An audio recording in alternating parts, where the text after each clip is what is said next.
bulletproof, nothing to lose. Far away,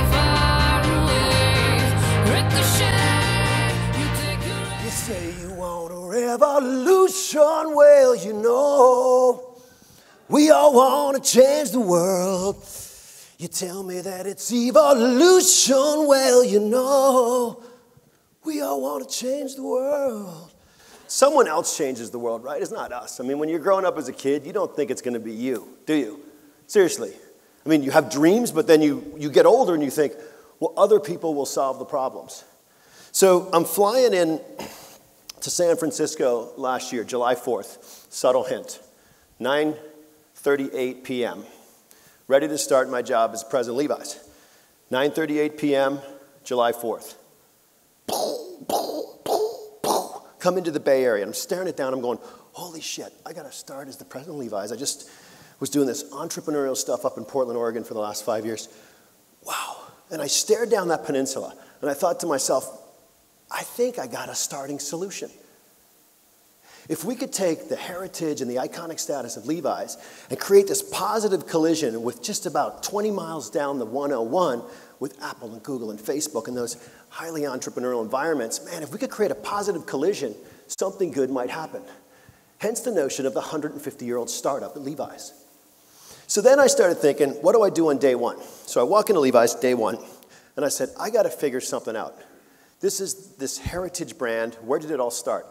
So I walk into Levi's, and we have this place called the Vault. And the Vault is where the oldest pair of jeans are. It's the jacket Bing Crosby wore. It's the cool stuff that Madonna wore and Bruce Springsteen and Kurt Cobain.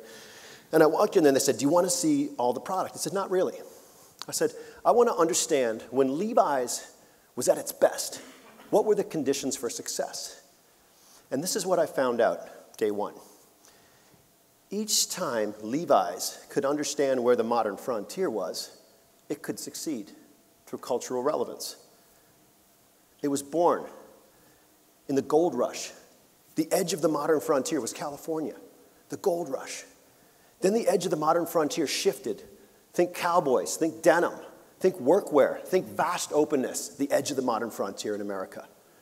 Then the dark side comes, the war era, World War I, World War II. When soldiers weren't wearing uniforms, they put on a pair of jeans. They put on a pair of Levi's.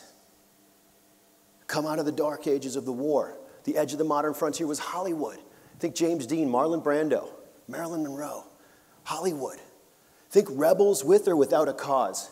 The edge of the modern frontier. Bam, in comes rock and roll.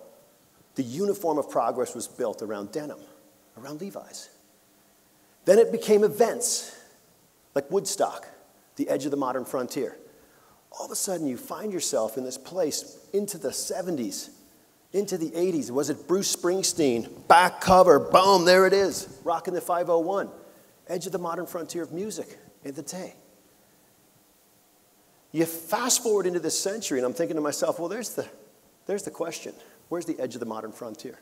And if we can find it, just maybe we can unlock some answers. But then I discovered this.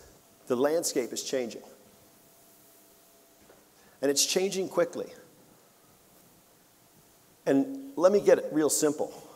Everything that starts with a C is changing. Consumers, channels, countries, cities, climate, conditions for success, currency. It's coming at us, and it's changing really, really quickly. There are more denim brands born in the last 10 years than in the previous 150 years since Levi started.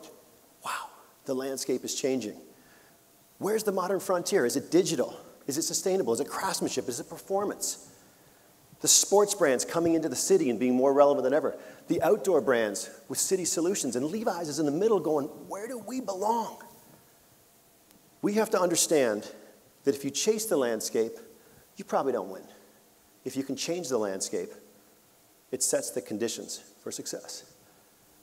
We need to change the landscape. So when you think about solutions for the modern frontier, what does that mean? It means thinking differently.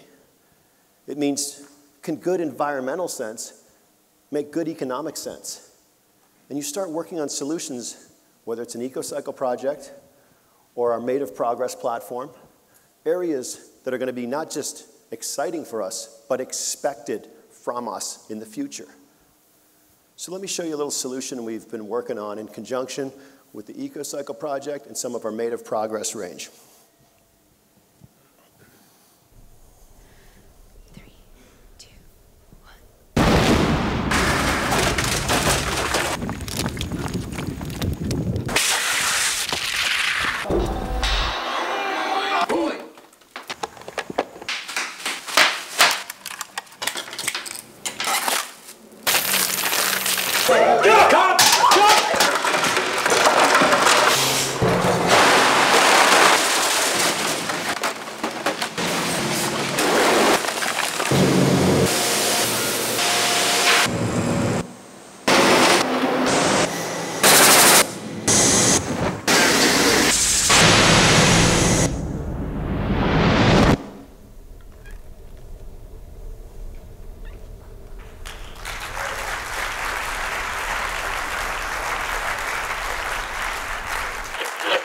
So that's off the back of our waterless program, where we save millions and millions of liters of water.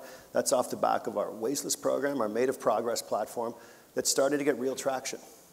But the real question is, what's next for the modern frontier? If we're at our best when we can find ourselves literally at the edge of the modern frontier, the challenge is to find the modern frontier and succeed.